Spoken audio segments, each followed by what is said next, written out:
Good, yo. Welcome back to Nine Wire. I'm your host, Sam, and today we are going to be discussing some draft day deals that could possibly happen, hypothetical deals, deals that seem realistic. We're just going to be discussing some draft day deals that could happen, and I got two guests for this. First one is Jake right here, and the second one is Rohith Kannan from the last video. How you guys doing today? Doing all right. How about you? I'm doing pretty good. I'm ready to get right into it. So let's just do that. Just that. Before I get into it, make sure to follow us on Twitter. I'm at Stone Cold Kittle. Apalms is not here right now, but he might join later. But make sure to follow him too. That's with 3 underscores. Rohith Kanan's Twitter is right there at Rohith Kannan 71. And then Jake has a website, which I'll make sure to put right here on the scrolling banner. So you can have our Twitters right there. This is Jake's website right there. That's going right under him right now.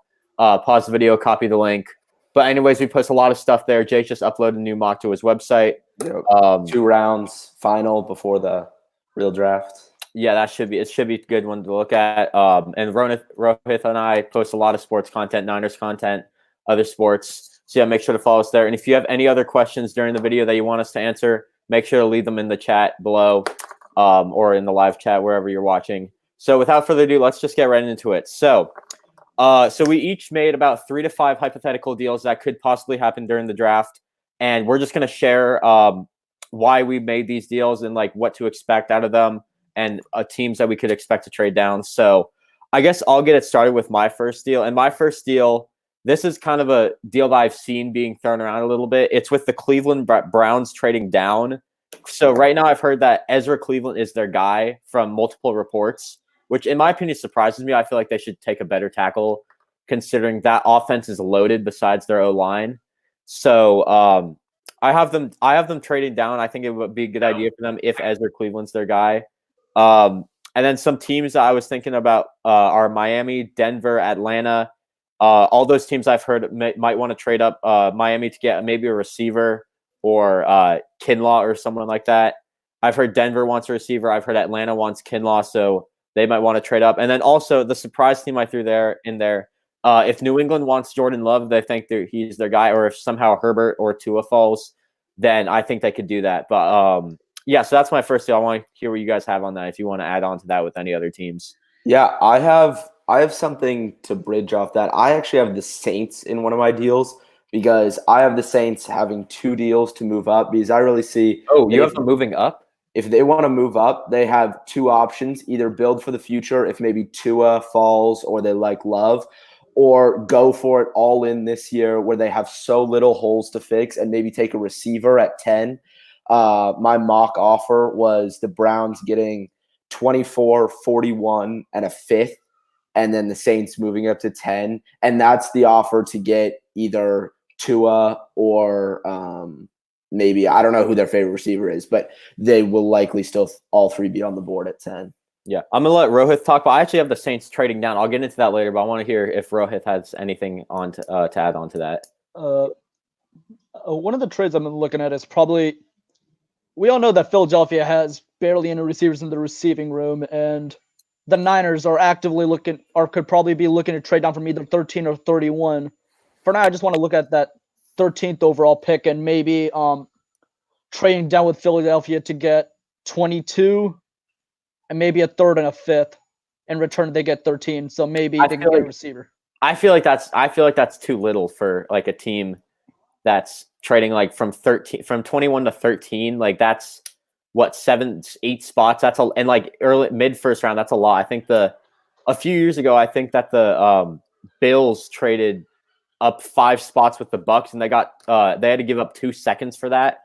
So that's already saying that's a lot. 5 spots. So 8's going to be even more. I also think if there's a receiver on the board that the Niners want, they're not going to trade down, in my opinion. So I think adding on to that Browns deal, I think the Browns are going to be looking to trade, in my opinion, pretty far down, if you ask me, because Ezra Cleveland's a guy that may fall to the 2nd round, depending on how the other tackles go. So yeah, I think all of those deals you could definitely link them with Cleveland. So yeah, you could probably even see Philadelphia trading up even more if they really have their heart set on somebody. Oh, absolutely, yeah. Well, they need it if they want a guy that they think is going to go early. They're going to have to jump the Raiders for sure.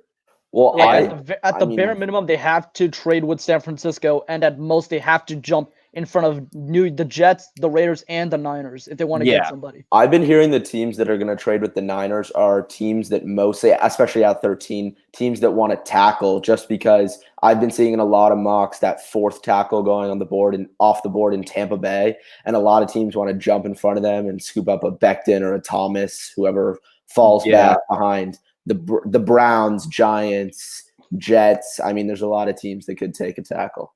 Yeah. Speaking of tackles, I want to put this out about Mekhi Becton. His drug test at the combine was flagged recently. I just want to point out, I don't think that's going to affect his draft stock whatsoever, and I think teams are gonna feel the same way because you look at Laramie Tunsil, a guy who like fell so much in the draft because of a drug related issue, and look how he's panned out. He's panned out just as everyone thought. So I feel like, I mean, he only fell to like 14. I don't know. he was supposed to go like top 5, and then he fell to 13. But that's like that's one of the most one of the more notable drops due to drug related issues. So I feel like I don't think Becton's gonna fall at all.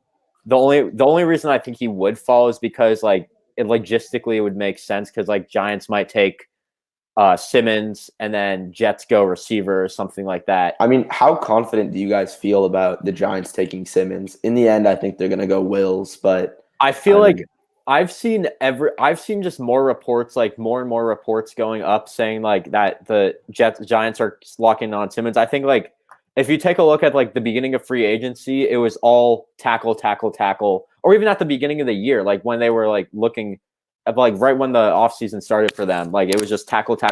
And then now everyone's ranking Simmons so high that it's going like Simmons. So yeah, that's what I think. If you want to go back to even further to last year's draft, the Giants went heavy on the offensive line. So it doesn't make any sense to me that the Giants could probably take an offensive line at 4. Yeah, but their offensive line is not good. That's the thing. Like if even if they went heavy on O-line, like it didn't work out. So yeah, also, I mean, there's also a lot of young talent there. So I don't think they're going to like place a premium pick like the number 4 overall pick on a tackle. yeah, but I mean, Isaiah Simmons, the same could be said, just because he's a guy who, yes, he's so versatile, but he's kind of a man without a position where he's not. You can't start him at safety. You just can't. Like that's not gonna he's happen. a linebacker. I think he's set at linebacker right now. Yeah, he's not like this polished player that's NFL ready. He's gonna take some development. So everyone's kind of so high on him, and I mean, for good reason, but at the same time, you need to be cautious with a guy like that. Yeah. I mean, like Minka in Miami got misused, and you saw what he did in Pittsburgh last year when they finally put him in his spot. I mean, scheme and positioning helps when you finally put a player in the right position, as in the position they either play in college or position that fits in a proper scheme. They start play exponentially better, and we've seen that over and over again, especially in this past few years. Yeah. Yeah, definitely. I want to bring up a comment from Mr. Roscos on Twitter. He says you got to take an offensive tackle. If you're the Giants, I think you definitely have to take an offensive tackle with one of your 2 picks. It's Jimmy Pesto or Scooby actually says that Jets are also going offensive tackle from what it seems like. But I want to go back to Mr. Roscoe's comment about the Giants taking an offensive tackle. Kind of leads me to my next deal that I had, and that is it's not necessarily with the Giants, but it's with the Kansas City Chiefs. Kansas City Chiefs. I had this deal in my last mock draft. Chiefs they have a league low 5 picks tied with the Saints, which I have in my next deal, but I'll get into that later. And I think they would probably want to go cornerback, but if there's no decent cornerback available, I think they got to trade down, or even running back. But I think the Giants at 36, that's only spots, I think is worth for the Giants trading down, or trading up, I should say there. I think they have a fair amount of draft capital, so it would make sense if they took Simmons at 4. They could probably get a guy like Austin Jackson or Cleveland if the Browns don't take him, or Josh Jones. Or even if they don't want to go tackle, like they could go interior line, take Cesar Ruiz, which I don't think is the best move considering they already have I don't know who their center is, but I know Will Hernandez has been doing a pretty good job on the interior line. So I feel like tackle is a bigger need for them. So yeah, I think one of those guys could go there. Well, I think tackle is a thing that gets overdrafted so much because it is so important. Just because, I mean, you look at the Ravens and the Niners who have made their name by running the ball and having that studly O line. A trade that I have kind of bridging off that is I have Tampa Bay moving up to 9 to get their number 1 tackle. Because if, as you said, Rohith, the Giants don't end up going with tackle, that's probably the second after the Cardinals. So they get their pick of the lot. I would think Thomas, because if they're going all in, Brady, all that, he's probably the most NFL ready right now at left tackle. And they wouldn't have to give up that much to move up those 5 spots, because the guys the Jags are looking at can, like a CJ Henderson or Kinlaw maybe, will probably still be available around 14. Yeah, I mean, I don't think many teams in the top 10 really are looking at offensive line except for maybe Arizona Detroit for and the sure, Giants. maybe Giants. Those are the 2 teams in the top 10 that are definitely looking to. But I've heard Arizona, if one of the studs falls to them, like Simmons or Brown, if Simmons gonna falls to pull them, the that's a trigger. no-brainer. I feel like. Yeah. Uh, There are certain players where if they're that talented and they somehow fall and you have that pick, you just go best player available. At that point, throw your needs out the window. Just go for talent. Yeah, I think you and I with A-Palms talked about if Derek Brown fell to us at 13, you got to take him. That's a no-brainer. There's other examples of that. But yeah, I don't see them falling past the Raiders. See him falling past the Raiders personally, because I thought you just said Brown, because Brown. Yeah, I'm sorry. I think Brown. I told you this earlier. I've heard them trading up to 7 with the Panthers to get him, because it's that important to stop the run.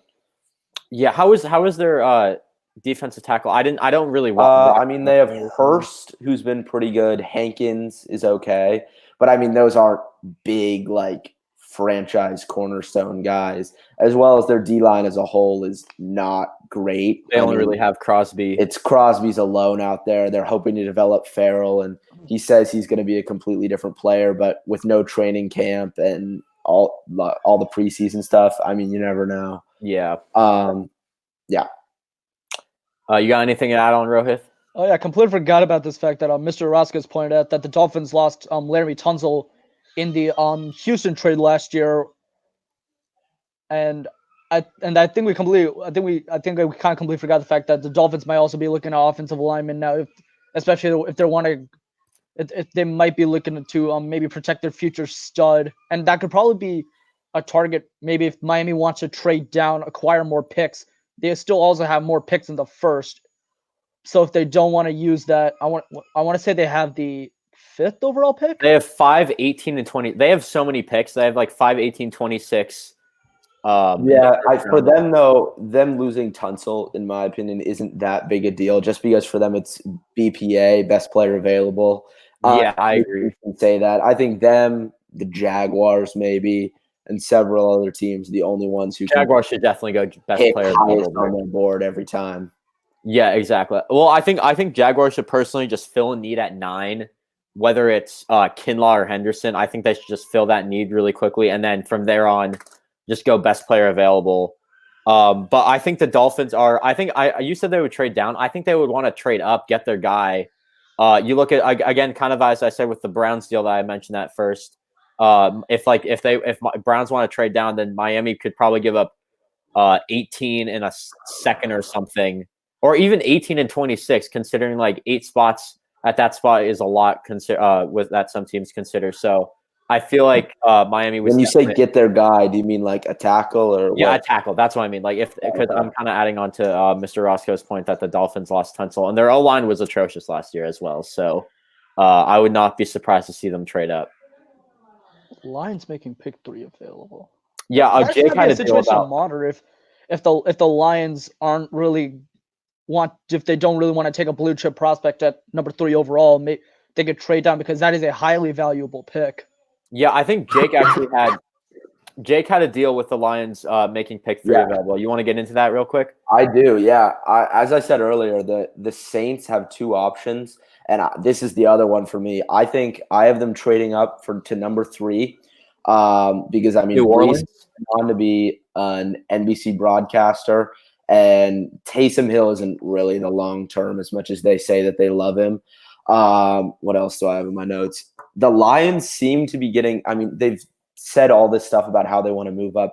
They seem pretty desperate to move back. And just considering that in my opinion, it's like Burrow, Young, and then kind And of then the it's rest. just kind of a free for all for there. Yeah.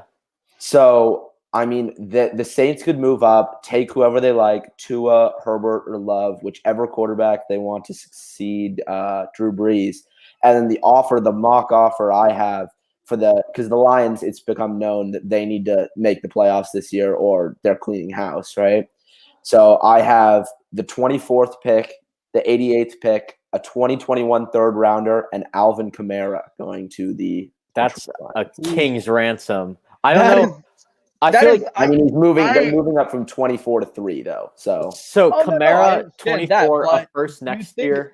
But I feel like no first next year. Okay, wait. What did you? Can you repeat that then? It was 24, 88, which is a third this year, a third next year, and Alvin Kamara. So it's That's a first, king's ransom. 2 thirds, and then a player who could probably get a second or third round pick in exchange. Yeah, I mean, I think that would shock the NFL world. That would like. Well, I mean, you've that been would be reading that would be a Kamara- blockbuster, and it's that no like that I is mean, Kamara's in a contract year. He would be a good compliment to Kerryon Johnson. I think the True. deal makes sense for a lot of reasons. It makes sense. It's just like I think everyone will be shocked at first. I mean, definitely. He's Obviously, like superstar getting even traded. like with the Buckner deal, like all the Niners fans were shocked that he was gone.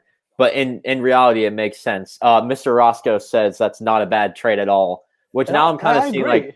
like, yeah, I definitely. If you look at the pick and the compensation, it makes sense. Oh yeah, absolutely. It's like everyone thinks it's gonna. I feel like that's a deal that everyone thinks it's gonna be horrible for the Saints at first because they just gave up Kamara. But then when you look at it in reality, and they gave up now they only have 3 picks in the draft. But when you look at that, it's like they have their quarterback. I mean, they don't need any picks. Though. Your audio messed up really badly. I think. Oh, really? It's like ear rape. Let me unplug it. Give me a second. Okay. Is that better? Yeah, that's a lot better. There you go. It was like sorry. ear rape. It's all came good. undone when I moved the computer. Oh, all right, it's all good. Yeah, he's in a contract year, and I've been reading a lot of things, not from him, obviously, but rumored that he could hold out this year for a bigger contract. And the Saints don't have any immediate glaring needs that they need to fill in the draft, and they couldn't really do it where they are anyway, so it makes sense. Yeah, speaking of the Saints, before I get into it, Rohith, do you have any deal with the Saints by any chance involved? No. I haven't really been thinking about the Saints moving up or down. Okay, I just want to bring this deal. This is my third deal of the video, so I'm gonna have to stop giving out my deals real quick after this, but let you guys talk. But my third deal is with the Saints. I think they would trade down.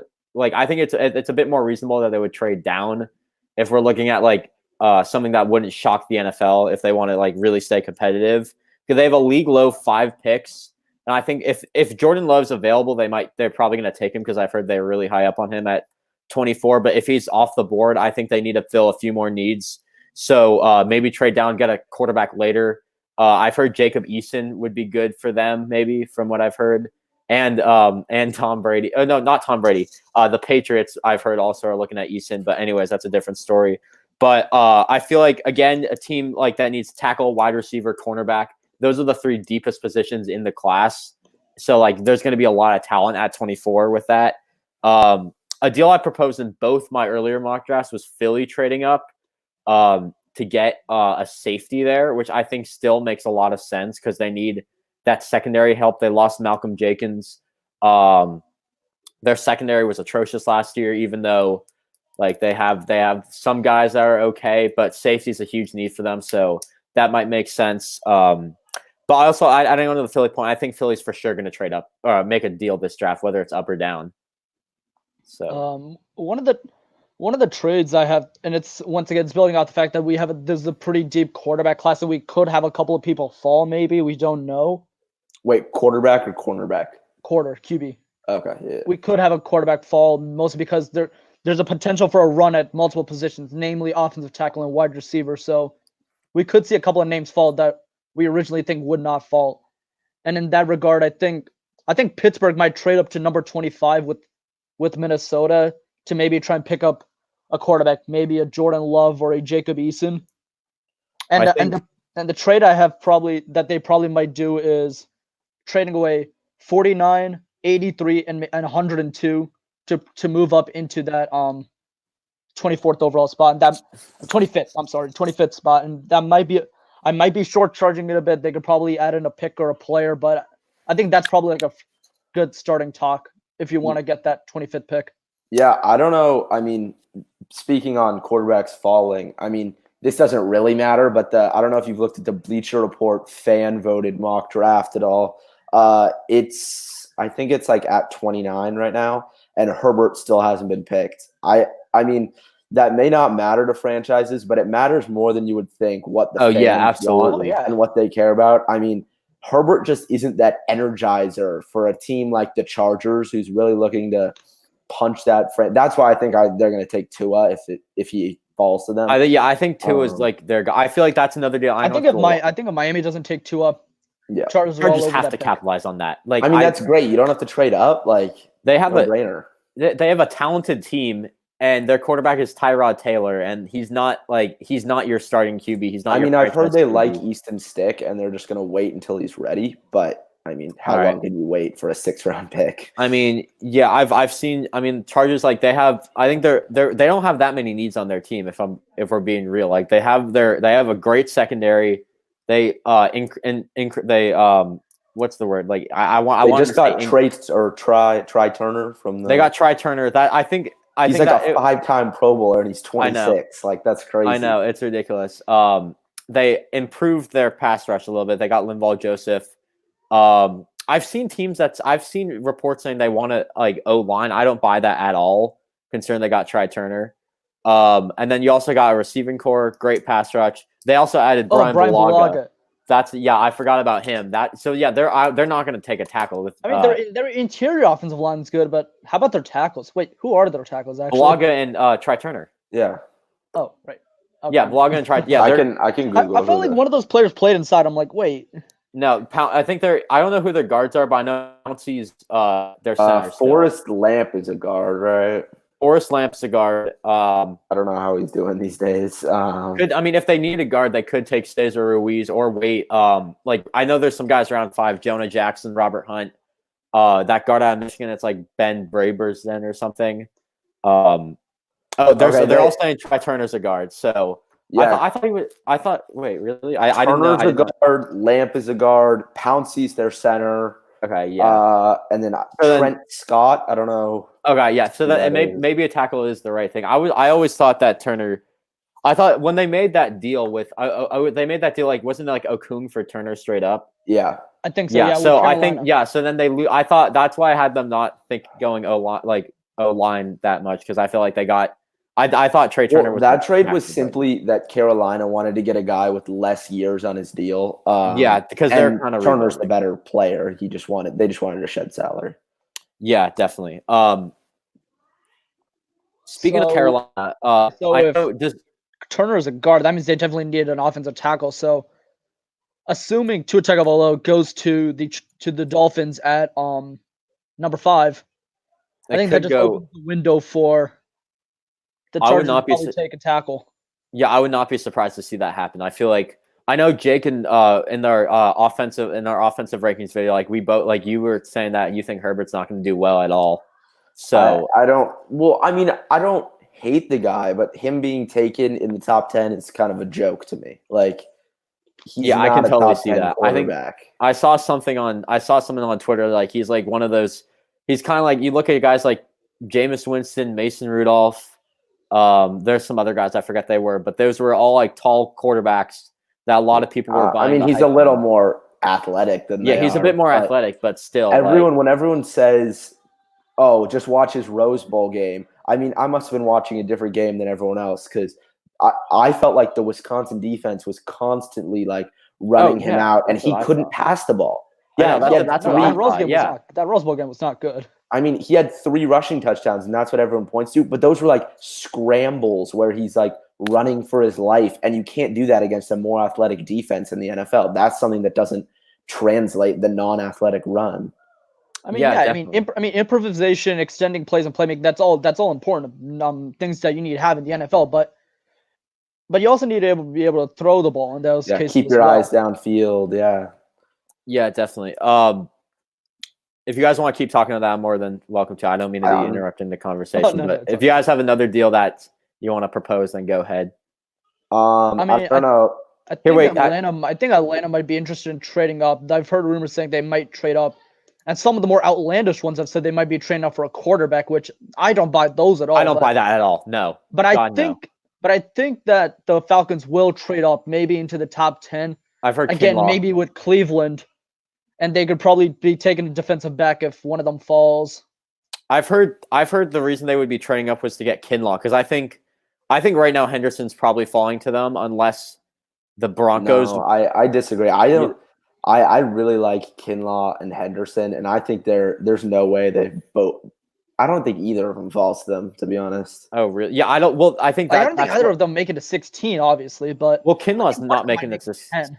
Kinlaw's for sure not making it to 16. That's why they have to trade up. I think Henderson, there's a chance, but that would probably mean it's kind of a long shot now that I look at it. It would probably mean Giants go O-line, Panthers go Simmons, Jaguars go Derek Brown, and then Jets go tackle because that would mean Denver. If they went receiver, then Denver would probably go cornerback. So it's kind of a long shot, but I've also seen reports like Henderson could go top 10.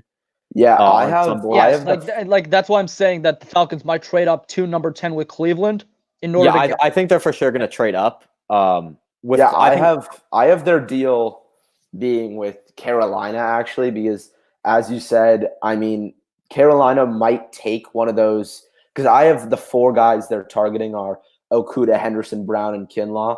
And them jumping in front of the Jaguars and taking the Panthers pick, those are 2 teams that are likely going to take those 4 players. So if they get the one they want, and it's not like they have to give up a ton, because the Panthers are still getting a guy that they probably want at 16, so maybe a couple thirds or a second or something. Mm-hmm. Yeah, that makes sense. Yeah, I definitely think if it's either going to be Kinlaw, for them it's either going to be Kinlaw, Henderson, and if they don't move down, it's probably going to be Chase Owen unless either Kinlaw or Henderson fall to them. That's what I've been hearing. So but I definitely think they're for sure going to trade up. Whether it's, I think 10 will probably be the earliest they'll make a deal at, and then latest they'll make a deal at, and then you could see them moving up, as Jake said, to 7, maybe even 6 if the Chargers want to trade back. They don't think that Herbert's their guy, or they want like a different player. So yeah. You guys got anything else to add on to that? Any other? I mean, I have a question for you guys, and go ahead. It's something that I don't know how I started thinking about it, but I was thinking about Joe Burrow, and in my opinion, his upside is less than the other 3 first-round quarterbacks. It's just he has such a good floor at where he already is. My question for you is he even going to have a better career than Cam Newton, who's 30 years old? He's in his prime, unsigned. Like, is Burrow really that much better than a guy who like won MVP? And I mean, his ceiling doesn't have that big a strong arm. Doesn't have that strong an arm. He's not like big or tall or super fast. I mean, he did some great things with like 20 other first round picks, it seems, on his team. I know. Yeah. But it was one season he got beat out by Haskins at Ohio State. Like, I mean, I don't think. Or go ahead, Ron. Go ahead. No, you can go ahead. I just wanted. Like, when I'm hanging out with a friend. We were doing pro comps for most of these quarterbacks, and my pro comp for Joe Burrow was Alex Smith. And like you said, when Alex Smith came out of college, his floor, he probably had the highest floor out of anybody in that 2005 draft. And I think that high floor is what made San Francisco take him at number 1 over, as we all know, over Rodgers. Yeah, exactly. So I think it might be something similar to that, where they just want the safest pick, that guy who's not really going to do anything over the top, the guy who can just get you down the field and get you the points you need. The anti-James Winston. Jameis Yeah, Winston. exactly. Yeah. Yeah, like, but he's basically the polar opposite of Jameis Winston, and I think that's the reason why Burrow might be going number 1.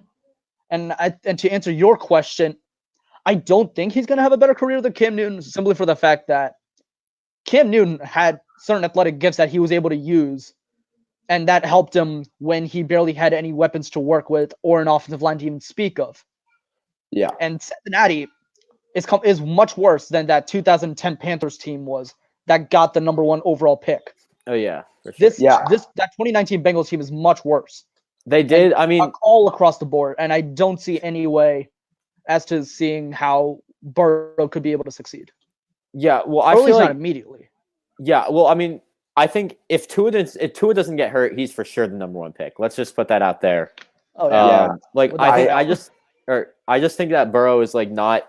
Well, I mean, I obviously like him. He obviously balled out last year, but I feel like he definitely. I know he has like a really high floor, but I also think if you out of Tua and like compared to Tua and him, like I think he has for sure the lower. I mean, the higher bust potential. Like I feel like there's a decent chance he just becomes a mediocre quarterback. Well, I see him as kind of Matt Ryan with a lesser arm. Like he's kind of that guy. But I mean, oh God, what was I just gonna say? Oh yeah, the problem is quarterbacks, I feel like, are rated based on the other quarterbacks in the draft class, which is not like what you want to do. It was kind of the same thing that I saw last year with Kyler, where it was like, yeah, he was kind of good in college, but he had some meteoric rise because of his like combine or something. And it's because the other quarterbacks in the class, who were the other quarterbacks last year? I mean, Haskins, Drew Lock, Will Greer, Daniel Jones. Yeah, it was like just because compared to them, yeah, no kidding, he's a lot better. But was he worth a number 1 pick? I mean, ahead of Bosa? But yeah, like Bosa, Quinnen Williams, kidding. Josh Allen, like those guys have all had.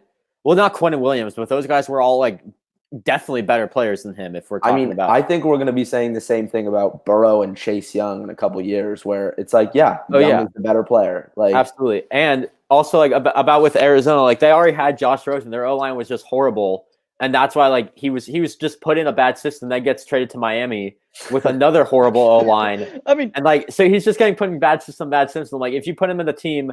Like if you put him with a team like New England, I think he can for sure succeed. And I think he was my favorite quarterback in that class, to be honest. I feel like the system for a quarterback matters a lot more in the NFL than it really does in college, because in college, absolutely, there's not really much of a system to speak of. It's just how the coach operates, and depending on the college, it could be a pro style offense like you see at Iowa and North Carolina, or it could be a spread offense like you see in the vast majority of the NCAA.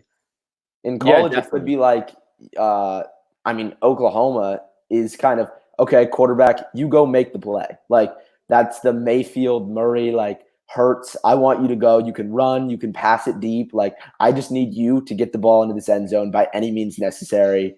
We kind of saw Herbert doing the same thing, like we said, where he was forced to he had lesser teammates than normal Oregon teams, but so he was forced to scramble out. But he was kind of keeping his eyes down, like, I'm going to will this ball into the end zone. And another thing that concerns me with Herbert that we don't have to get into it, but like, he doesn't seem like an all-in football player to me. Like, he wanted to stay in college. He was a top 5 pick last year. He was, I think he could have gone number 1, honestly. Like, a lot of people had him going number 1.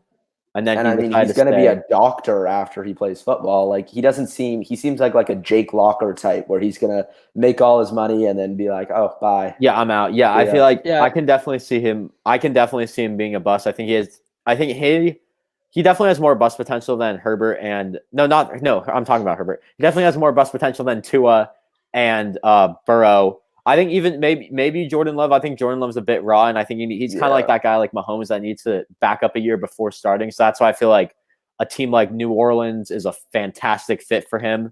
Oh yeah. But I feel like Herbert might not be that guy, and that's another reason. Kind of talking about that Chargers trade, that he might not be, their guy at 6. So yeah, that's what I got. Do we have any other deals that might involve a quarterback before we talk about another deal? I don't have any deals left. I don't have any specific deals that involve a quarterback, but I think a team that is linked to a lot of quarterbacks, I have a feeling they might not even take a quarterback at all, and they might just do what they normally do and just trade down, and that's New England. Oh yeah, for sure. I don't know about if they would necessarily. They have I think they have, how many picks they have? Like 11. Hang on. I think they have a fair amount of picks this year, so I feel like trading up might be a better thing, but I feel like they also might think that Stidham's their guy. You hear a lot of teams saying that, like, oh, Stidham, oh, Easton Stick. That's just teams trying to throw like other guys off the scent of them trying to take like a quarterback and them not trying to get on their draft board and know what's going on. You see that every year where teams just end up going against all the like quarterback rumors you've been hearing about.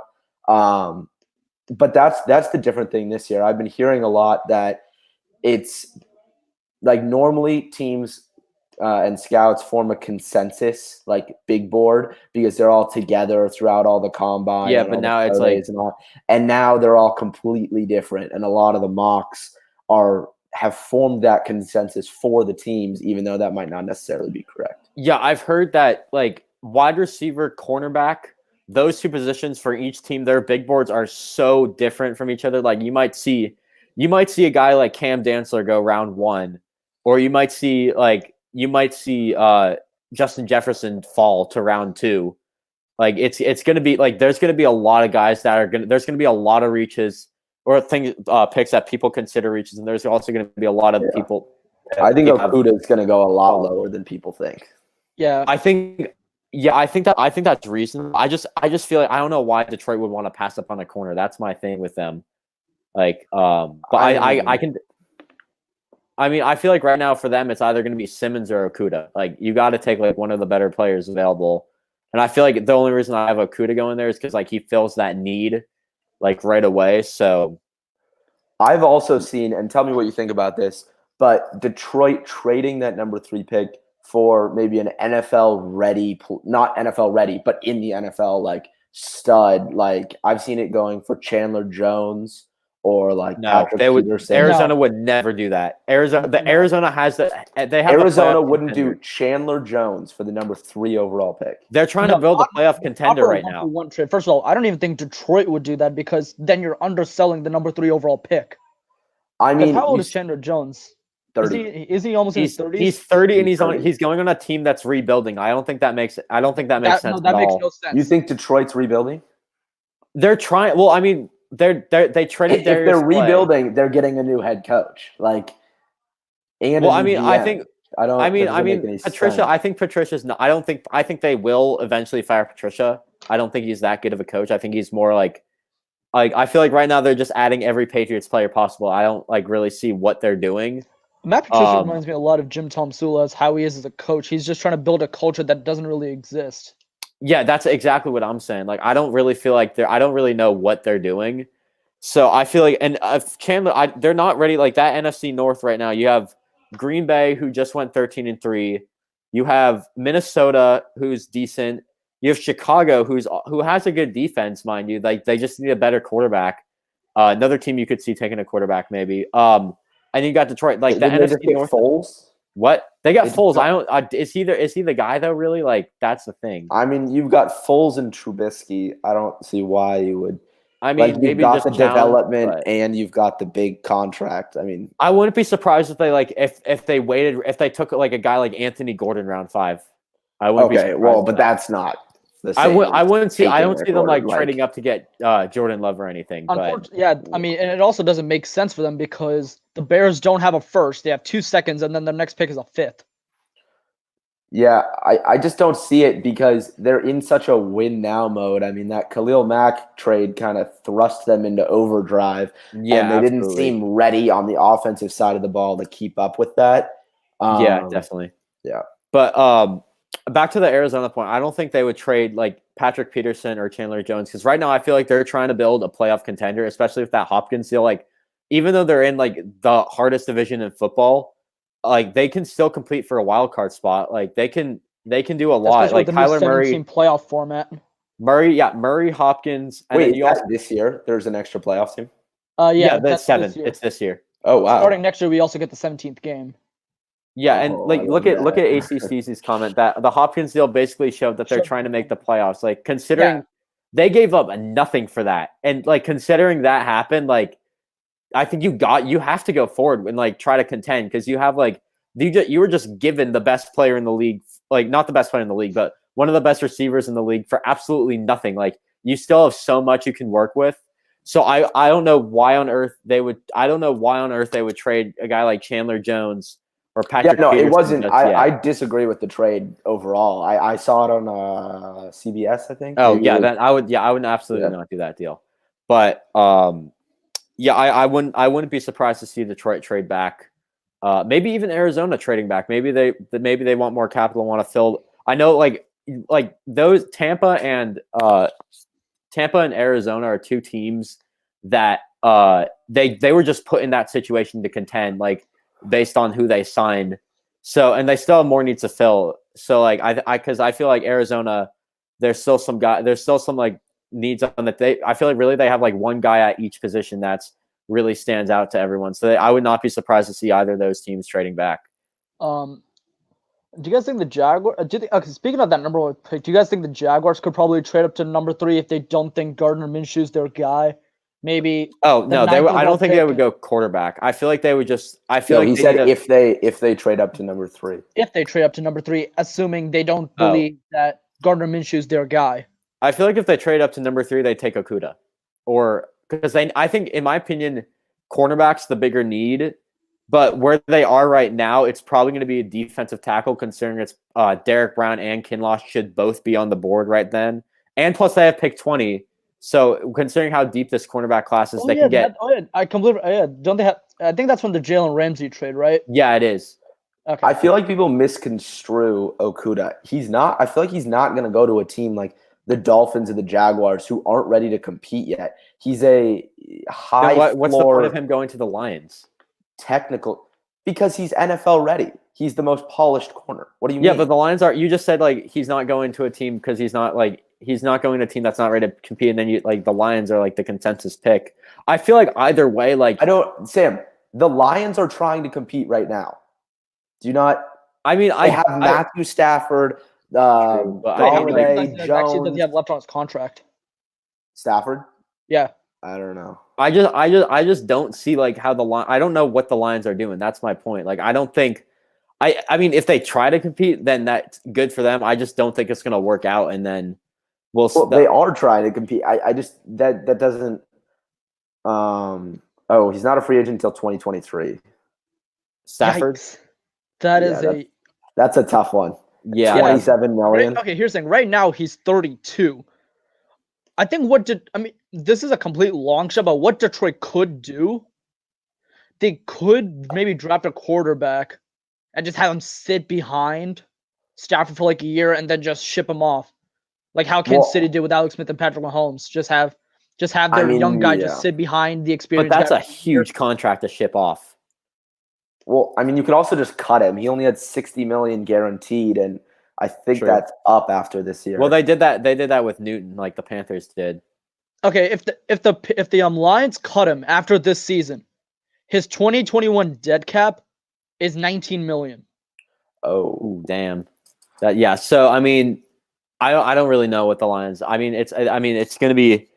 I feel like the Lions like they could compete, but I just don't see it. Like they have the receivers for that for competing. They have a decent O-line, but they lost their best tackle, I think. Wait, what's the running back situation? Right, Kerryon Johnson, but I don't think. I mean, he missed like 8 games last year. He had a down year last year. He kind of regressed. And then their defense. I mean, he was injured. I don't know. Yeah, and then their defense is just not good at all. Like they're like when you have a defense that's not good with a defensive minded head coach, that's a really bad sign. I mean, wait.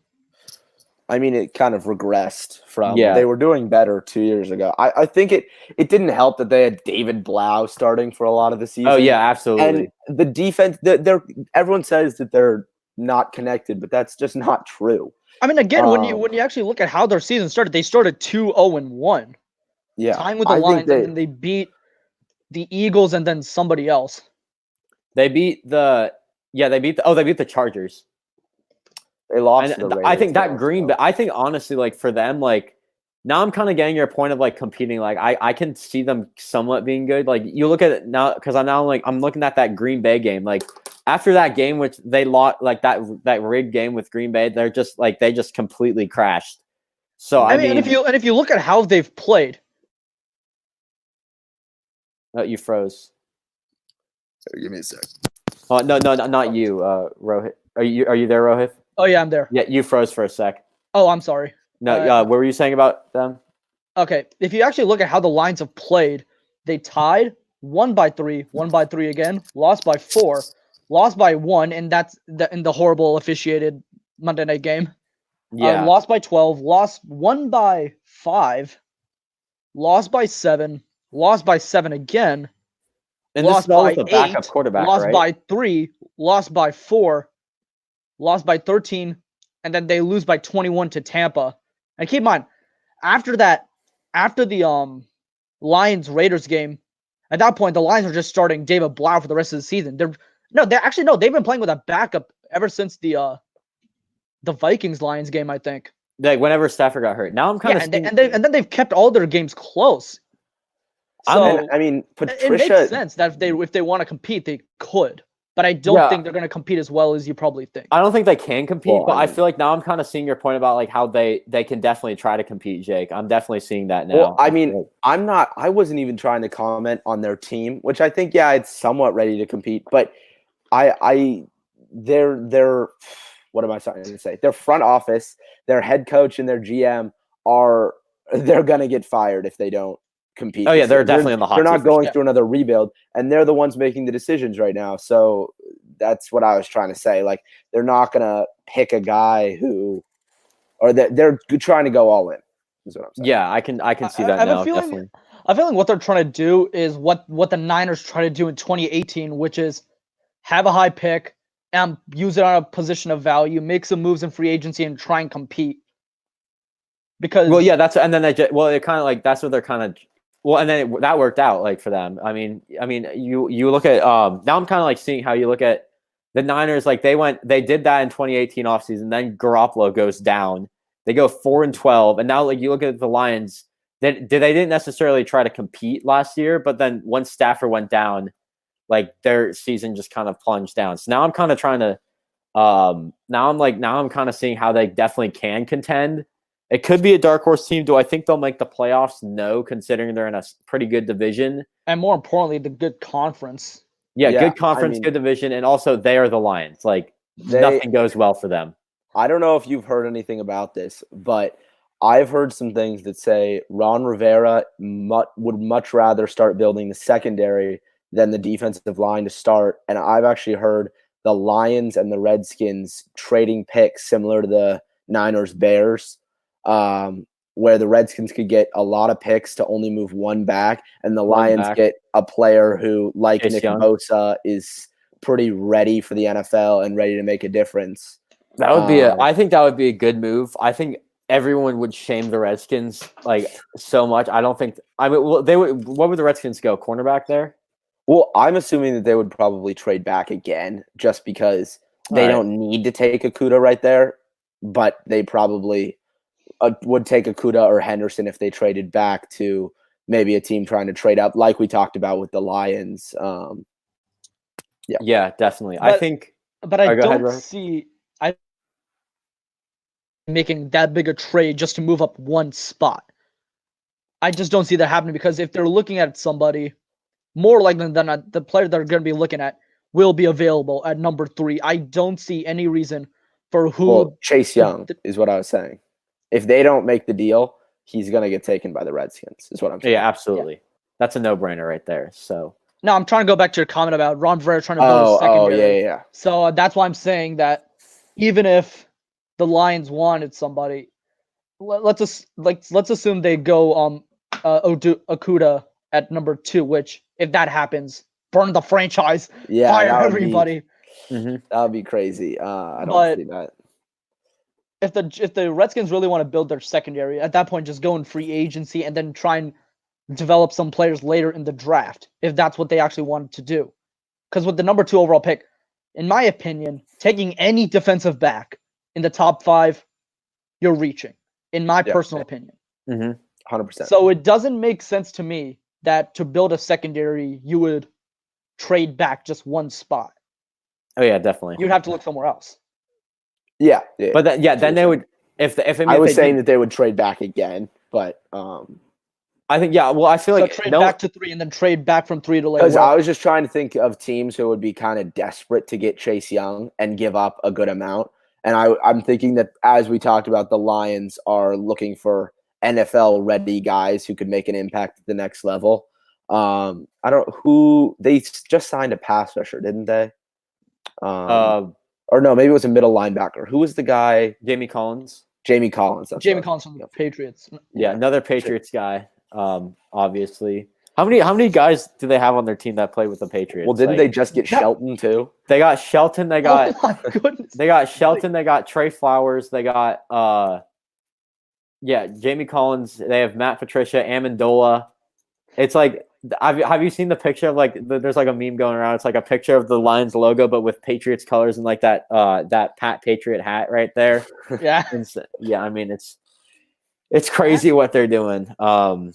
Just like adding all the Patriots. Actually, players. do you think Carolina could make a massive jump from number 7 to number 2 in order to get Chase Young? They'd have to What's give their up a defensive line king's situation like, ransom actually? for that. What? Their D lineman. Well, they gave up. Didn't they got rid of a D tackle? I don't Actually, know. no. I mean, I know they have Brian Burns on that front 4, but who else? Yeah. I mean, they have Gerald McCoy. They'll probably draft. Oh, they got McCoy. They had him last year too, but I think I mean, they were somewhere else. bottom of the league in runs, though, or in run defense, right? That's what I was hearing. That's why I was hearing Derek Brown would be a great fit. That's exactly why I think they're going to go Brown at 7.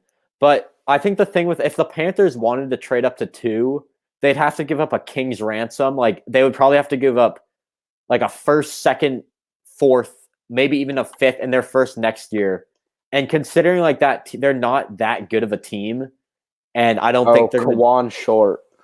Yeah, considering that they're not that good of a team, and like they're not going to really contend next year, I don't think it's worth it at all to give up your first next year, considering that it's probably going to end badly. That makes sense. So I mean, yeah, you could argue that. I mean, their O-line's not that bad. They have Okung, Paredes, Moten. I mean. And then they've got the receivers: Moore, Anderson, Samuel, McCaffrey, Bridgewater. I've also seen maybe they go receiver at 7. I doubt that happens, but I mean that's what I told you. And then literally the next day they signed Robbie Anderson. So I had Well, but if the Panthers all do go receiver, which that wouldn't make any sense, then at that point one of the teams at 11, 12, or 13 is going to trade back. So that just opens up another can of worms. Yeah. Yeah, definitely. Speaking of receivers, there's going to be some receivers on the trade block. One of them is Marquise Goodwin, and Football Niners asked, do you think Goodwin will go to the Cowboys? And if so, what do you think the trade will be? I just want to, I know Rohith, you probably have a trade about the Niners. Do you have anything like linked with Goodwin or anything, or you want to bring up any Niners deal that could involve him? I mean, I had a trade. I had them trading with Dallas for Goodwin, but it was going to be a day 2 or day 3. It would probably be like a 7th for Goodwin, or like a 6th maybe. I don't know. It wouldn't be that much. It's gonna be a very low day 3 pick. Actually, the trade I actually had was because Matt Breida's also on the trade block, but I don't know how interested Dallas would be. I've heard Philly's interested. Yeah, there's a lot of teams interested in Matt Breida, but the original trade I had that I was thinking about is Breida, Goodwin, and like a 7th, and in return we get like a 4th and a 6th or something like that. I actually don't remember what the actual trade was that I wrote down. I feel like you could definitely. I heard a rumor that I think is completely false, where it was put in the chat the other day: Breida for a 3rd to the Eagles. Like, I think that's completely false. I don't think that would ever. At that point, didn't San Francisco offer Breida a 2nd round tender? Yeah, they did. At that point, that's basically like saying, hey, we're gonna have you guys sign him, and then we're basically gonna give you a lower pick. Oh yeah, definitely. Instead of what we were actually giving you. Yeah, I mean, I don't think they would ever like. I think if you're gonna trade Breida, it's gonna be for like a 6th, maybe. Like, I don't think he's worth. He's not worth that much. I've seen a couple of player-for-player trades that have been linked to Philly involving San Francisco. Yeah, I definitely have. None of them involve Pettis too. I've heard Pettis there. Pettis for Rasul Douglas. Yeah, definitely. I've also heard Jamal Adams' name being thrown out there. So I think the Jets are crazy to do that, considering that I think they're a team that can definitely compete. In within a the next incredibly weakened AFC East. Yeah, incredibly weak in the AFC East, and they were red hot towards the end of the year. I think they won like 7 of their last 8 or something like that, and their only loss was to Baltimore. And so I feel like they can definitely compete. I don't know why would trade Jamal Adams. I don't think that makes any sense at all. I think they just need a receiver. They need to improve their O-line. Well, I mean, Adams is in a contract year, right? No, he's not. His contract year is next year. As a first rounder, more likely than not, New York is going to pick up his. They're going to give us 5th-year option for sure, and then they'll probably. Yeah. And I think like, is it no? It's Le'Veon Bell that Adam Gase is just shaming a lot. I think first of all, I think the Jets need a new head coach for sure. I don't like Adam Gase at all.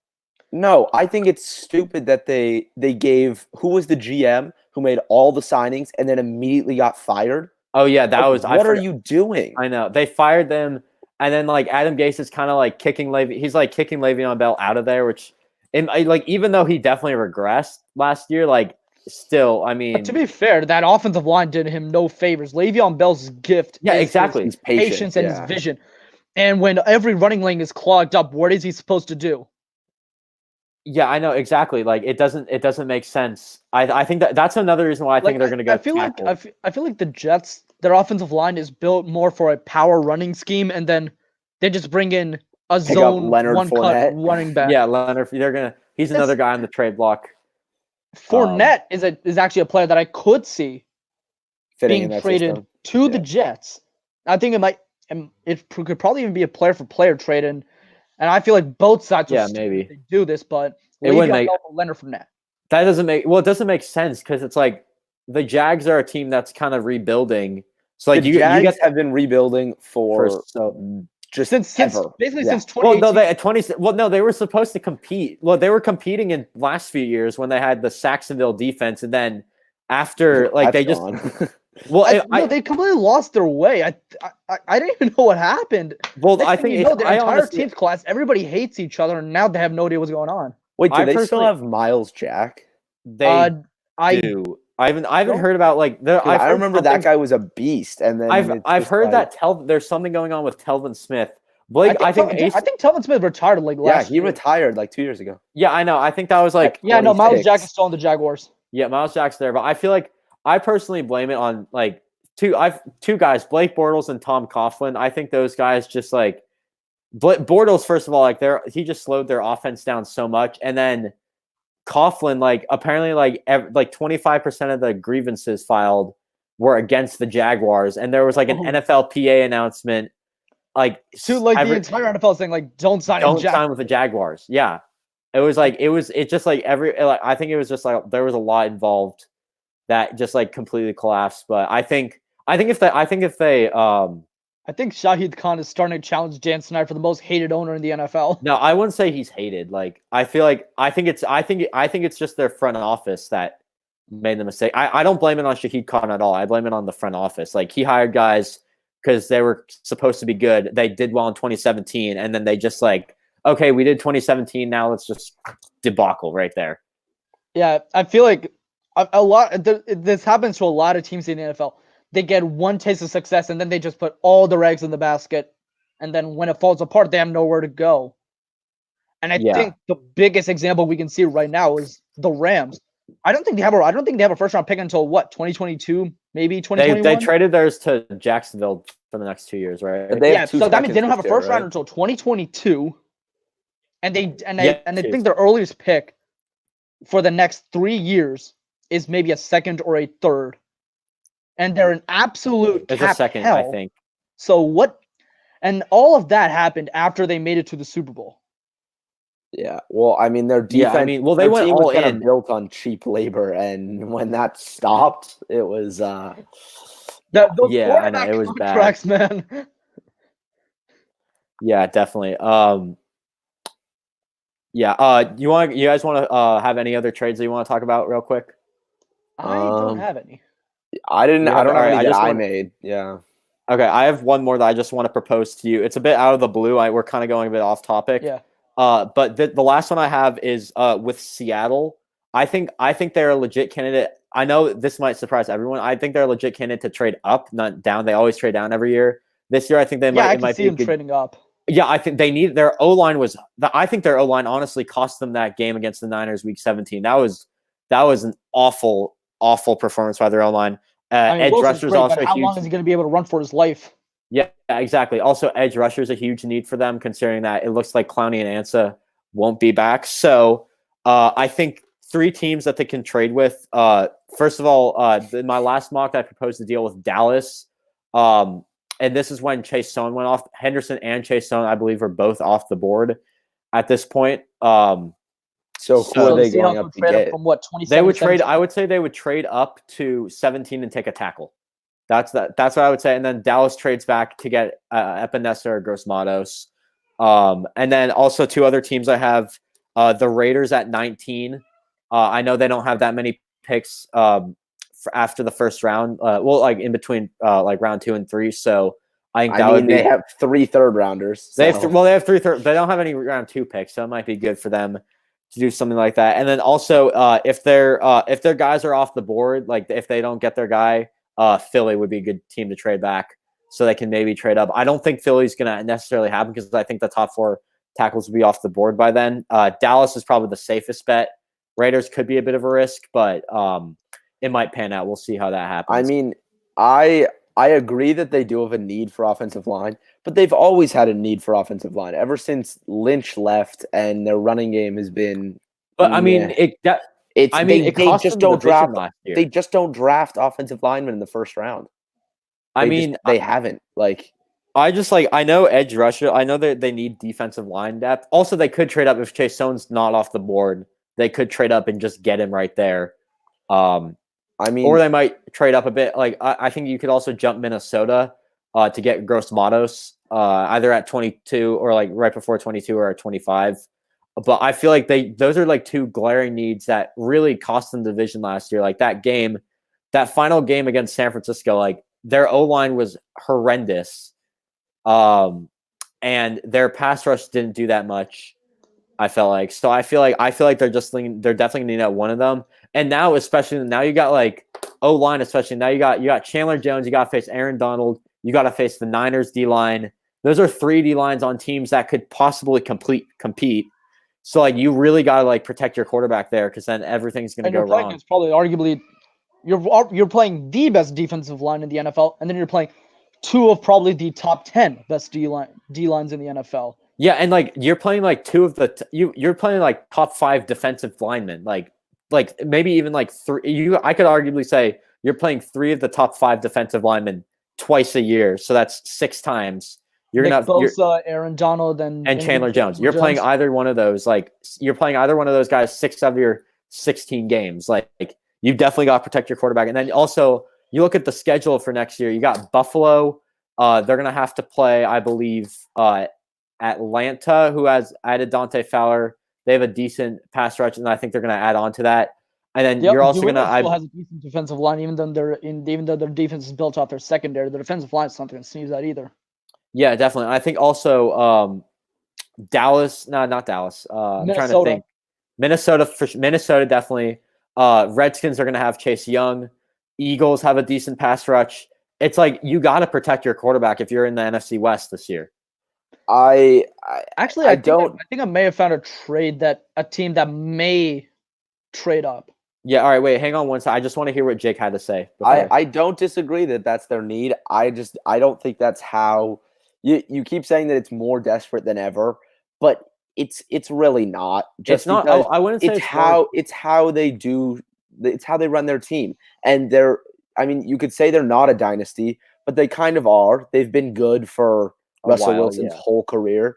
Playoff team every year. Pete Carroll always there, running it the same way.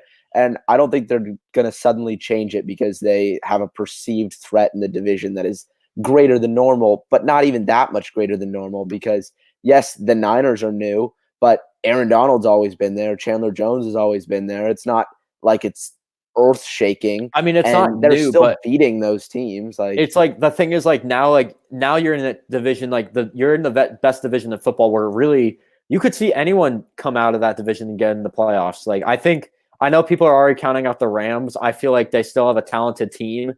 that could I think possibly if Jared Goff gets his act together, I think the Niners. I mean, not the Niners. The Rams. Oh my Rams. god, my brain. It's okay. Though, yeah, I think the Rams can contend. Cardinals could contend, and then the Niners just won the division. Seahawks made the playoffs. So I feel like if you want to contend, like with that pass rush, like O-line is going to be a huge need. I also think other need. I think pass rush is another one. So as I was saying, they could trade up a little bit further back, with New Orleans is another team they could trade back with to jump Minnesota and get Gross Matos. Because I think they'll have Gross Matos there. Yeah, I think they'll have Gross Matos at all a good pass rusher though. He's a run stopper. Yeah, I mean, so I don't know if that fits necessarily. But I mean, we'll see what happens with them. But I think trading up might be a smart move for them. Yeah. So yeah, and then I want to hear your trade, Rohith, that you just found. Here's the thing. This is a team that a lot of people probably think they're going to draft a quarterback eventually. Maybe not this year, probably next year. But I think they might do it this year if they want to have a realistic chance of actually having something built for the future as well. That being Green Bay. I think Green Bay would definitely want to trade up. Here's the thing. Aaron Rodgers is 26. And 36, you meant. Oh my! Again, my brain. It's all good. We've been doing this for over an hour, so I mean, it's all good. Aaron Rodgers is 36. You have an out in 2022. So basically this year and then next year, meaning you could have a quarterback sit for 2 years, and you could probably trade up for basically who their Jimmy Garoppolo is going to be, who is their quarterback of the future. They could probably trade up to 24 or 25 with the Saints or the Vikings and get a Jordan Love or a Jacob Eason, and just have whoever it is sit behind Rodgers for 2 years and just learn and develop. So the trade I'm probably thinking is with Minnesota. So you're trading up 5 spots from number 30. So you would give up number 30, number 62, and number 94 in order to move up to number 25. For 5 spots, that's a lot for 5 spots. I mean, but it's a quarterback. So I mean, if they're taking a quarterback, then they values their quarterback, and if they think they'll be able to get their guy at 30, or do you think their guy's going to be gone before 30? I mean, I personally think if they want to go quarterback, they should wait a little bit, like with their second rounder. Well, I think I feel like you keep mentioning Jacob Eason in that conversation. Do you have him higher than Jalen Hurts on your board? Are you talking to me or Rohith? Either of you guys. I mean, Eason, Hurts. I personally like Hurts more. I think he's probably going to be the better quarterback in the NFL. But I think Jacob Eason is probably going to be higher on some teams' draft boards than Hurts is. Yeah, I think like it's gonna. I don't really. It's kind of hard to rank those two. I think I put Eason on my draft board a bit higher, but you really they have to be in a good system. Like I feel like that's why I feel like a system in like New England is gonna be perfect for Eason. But then like a system, I'm trying to think of one. I can't think of one right now, but there's going to be some other systems that might be better for Hurts. Maybe Indianapolis. That's one that just came to mind now. Oh yeah, the Colts don't have a first rounder anymore, so maybe they could trade up to the end of the first, maybe with either. They have the second pick in the 31, Kansas City at 32, or maybe Green Bay at 30. I mean, they have the second pick in the second round, so both those guys will probably be there. Yeah. But spoiler for our next video, where Jake and I are doing a mock with everyone else. I have a trade with Indianapolis, so for my viewers, just stay tuned for that. But yeah, I think Indy. It's quarterback situations. I feel like this draft's going to be really weird. But I also adding on to your trade with Green Bay, I wouldn't be surprised to see them trade up to get a better receiver. Maybe because I think Mims could. I think Mims and Jefferson are great fits for them. I think there's also great fits that are later, like Ayuk and Laviska Shenault. I feel like if they stay put where they are right now with all their picks, they could probably get Laviska Shenault with 62. Oh yeah, no, I think that in my opinion they should stay put, but I wouldn't be surprised to see them trade up. Maybe they get desperate for someone. I think Shenault, Jefferson, and Mims. I think are the three of with the other 3 receivers, the ones that are going to get taken in the first round. Yeah, I wouldn't be surprised to see Shenault getting taken round 1. I think I saw a mock the other day where the Niners trade down to 21 and take Laviska, but I don't think that's ever going to happen. I think that's way too high for Laviska Shenault. Yeah, definitely. I've seen him going to the Broncos at 15 if all the other receivers are Oh. gone. Jefferson's not going to be off the board. I feel like if I Jefferson, have him. Shenault, Rager, and Mims are all on the board at the same time, I would take them in the order of Mims, Rager. Well, no, Jefferson, Mims, Rager, and Shenault. I don't like Rieger at all. Yeah, I don't like him at all. Rieger does His not like have drop any rate, hands. him and Hamler, their drop rates are just like they raised a lot of red flags. That's why I don't like. Yeah, Rieger but at all. I personally prefer Rager over Shenault. Yeah, I actually because- speaking on Rieger, I actually think Green Bay would be actually a really good fit for him, considering he doesn't necessarily have to be the number one receiver there, and I think that's what he needs, a system where he can't be the number one receiver for a few years. Rieger? Yeah, I just feel like Shenault. No, Shenault can definitely come and be a number one receiver. But I think for him the question is his health. Yeah, that's for Rager, however you say his name. I think I've been saying it wrong this whole time. But Shenault and Ayuk both have just had core muscle surgery, so I don't know. Yeah, I think I really in my last mock I had Ayuk, Mims, Rager, and Shenault to Green Bay. I like Ayuk. I think that's a really good fit in Green Bay. Ayuk there. The guy I consistently have mocked to Green Bay, not a ton in the first round, but Chase Claypool, just because they have that need at tight end and wide receiver. On that, they can get him round. I said not first round. Oh, not first round. I don't think there are any tight ends in this draft class who are worthy of a first round pick. Oh no. I saw a mock. I saw a mock Cole Kmet to the Patriots at 23. Wait. I saw that a really long time ago. Like I saw this. It was. I saw a video yesterday. It was the one where Laviska went 21 to the Niners. I forget what channel it was. It was like, it was bad. It was like It was like I don't know what it was, but those were the two picks that were like really bad. And then Niners also didn't trade down. Well, they didn't need to trade down from 31, but they took AJ Terrell there, which I think the Niners are. From what I'm hearing, I feel like the Niners are high up on him right now. But we'll see how that goes. And I want to bring up ACC's comment. One of the out of the main three receivers, Jefferson will be the first one off the board, which I completely agree. I don't think that absolutely. I don't think he'll fall past Philadelphia. I don't think there's any way he's going to fall past Philadelphia. I mean, if somehow someone in the top 10 does take a wide receiver of one of Judy, Ruggs, or Lamb, I feel like Justin Jefferson might be gone even by 13, and then all your top four receivers could be gone by 13. I think the Niners would go Kinlaw at 13 or Henderson at 13 if he was off the board. My problem with Jefferson is simply that, well, first, which is not that big a problem for me because what can he really do about it? But Jamar Chase is the best receiver in college football, and so Jefferson might have had more space, and also Burrow throwing to him. But for me, it's the fact that his stock was late to mid second round until the combine. And I feel like the public thinks a lot. They overthink the combine. And you get guys like I think it's more of a John Ross situation all over again. Yeah. Ross, Metcalf. Well, I feel like Metcalf is a better example. Metcalf's panned out well. I think but what I'm trying to say is that I feel like Metcalf's combine tanked his status rather than improved it.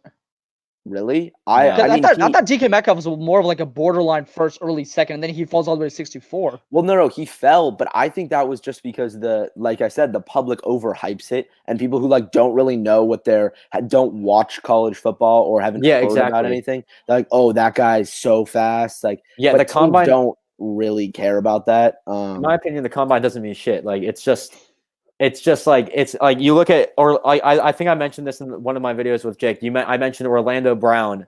He was a first round talent, one of the worst combines of all time, falls to the 83rd pick in the third round, and still comes out to be a Pro Bowler. Like, it really doesn't affect you too much. All it does is just like improve or decline your draft stock. Like Judy too, like his draft stock, now Lamb and Ruggs are ranked over him on some draft boards because of his combine.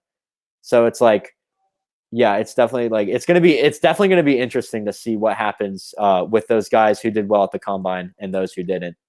But I feel like what's going to affect these trades the most, I kind of want to go back to this trade topic again and how this could affect the draft.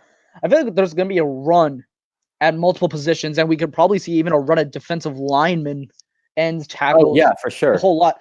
So we're gonna see multiple runs, probably even in the first, and that's gonna screw up a lot of these draft boards, a lot of these trades. So Yeah, definitely. and I feel like after the first 2 picks, and honestly, probably not even after the first pick, It's it's kind of like, anybody's game as to yeah, see that's who exactly what goes I'm where. thinking. Like we know Burrow's going number 1. There's a decent chance that Young goes number 2, unless the Redskins want to trade or someone's desperate for him. And then other than that, it's really like fair game. I know Ian Rappaport tweeted out the other day that like usually there's like a consensus about who's going where. Like everyone has their guy, and this year nobody knows anything about it. And I think it's partially due to like all this coronavirus stuff. But other than that, we haven't really had any good combines, pro days. yeah, exactly. That's the point. Interviews, anything. Yeah. So I mean, well, interviews have been going like it hasn't been in person, but still like they're doing the interview. They also have like some weird rule, like they're only allowed to make 3 1-hour calls or something. Like the interview process this year is completely weird. I know, it's definitely weird. I think Did you guys watch Jeff Okuda's interview at the combine? I did not know. Oh my god, it's the guy questions him like, "Oh, what do you like say to people who say you're all sloppy and stuff?" And he's like, "What are you talking about?" He's like, penalties and stuff." And he's like, "I had 0 pass interferences, I had 0 holdings. So why don't you go back and watch was the tape?" Was that Okuda or was that someone else actually? It was Okuda. What? Oh. Look it up on YouTube. It's okay. It's pretty funny. Who did the interview? Was it like, I don't know. It was some guy, but he was like stuttering when he was talking. And I'm like, yeah, you clearly don't know what you're saying. Yeah, I'm just gonna leave it right here. I think the guy lost his job too. Like probably like the day after, or the. I mean, he made him look like a fool. Yeah, I know. It was. Yeah, I mean, Williams and Ruggs are gone. Broncos might consider it. Yeah, I think they're talking about Jefferson. Yeah, yeah, I think that could definitely be a case. I think they would probably want to go Henderson or Kinlaw if he's somehow still available. Or actually, not Kinlaw. O-line if he's somehow still available. If there's like an O-lineman available, considering how deep this receiver class is. And they don't. Again, another team that doesn't. What other needs does Denver have? Cornerback, O-line, maybe. That means, in my opinion, if the main 3 are gone, Ruggs, Judy, and Lamb, if all 3 of those are gone, at that point, just trade back, get some more value here and there, and then just move on from there. Honestly. Yeah. Wait, Sam, where are you like getting the comments from? Because when I'm looking at the live stream right now on my phone, it's on. You're on YouTube. Comments. I'm also doing this on Twitter as well. Oh, gotcha. Because I connected. I connected it to Twitter. I'm using the StreamYard live comments. Yeah, StreamYard. There haven't been any YouTube comments this video. Is the YouTube stream is working though, right? Yeah. Okay, good. I haven't checked the YouTube stream. Jake just checked it right now. There hasn't been any YouTube comments, but there's been Periscope comments. I'm trying to get. I think it's definitely easier. I had to pay a little bit, but I also get the colors. I got my logo in the top right. I got the banners right here. Yeah. Hug everything. So yeah, it's definitely helpful. And I think now I can do unlimited streaming hours because I think I only had a 20-hour limit per month. And now I have as many streams as I want. I think the max is 4 hours, but I don't think we're ever going to exceed that with any of my streams. So. Well, I mean, draft day. Well, I'm going to start the stream once the Bengals are on the clock. Like I'm not going to start it at 5, considering that like we all know that the Bengals are going number 1. There might not be that much to talk about. So I'm just going to start once the Bengals are on the clock because we all know who they're taking number 1. So yeah, but you guys have anything else to say about trades or anything? I think I'm good. I'm good. You're good? All right, perfect. Well, we did a long video. That was a lot longer than I expected, but it went really well. And for those of you guys watching, make sure to share the video, retweet it, share it on YouTube, comment. If you have any other comments that you want me to answer, DM me or tweet at me, DM me, reply in the comment section on YouTube, wherever you're watching. But thank you all so much for watching. And I will see you on Wednesday where we're doing another mock with Jake and everyone else from the first mock. We got a new guy joining. Not you, Rohith. I'm sorry. I'll get another video with you soon with the Niner chat. That's what we're hoping for. But anyways, thank you all so much for watching, and I will see you guys next time. Go Niners.